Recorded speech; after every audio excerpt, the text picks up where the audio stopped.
మనిషిని మనిషి దోచుకునే వ్యవస్థ సాగినంత కాలం పోరాటం జరుగుతుంది.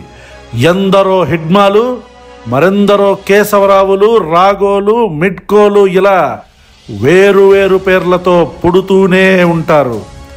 ఈనాడు పల్లెల్లో, ఆదివాసీ గూడాల్లో అమాయకంగా గుండెల విసేలా ఏడుస్తున్న ఈ తల్లుల కన్నీళ్ల సాక్షిగా మళ్ళీ పోరాటం పుడుతూనే ఉంటుంది.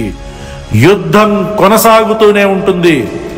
వీరులు మరణిస్తూనే ఉంటారు, తిరిగి పుడుతూనే ఉంటారు.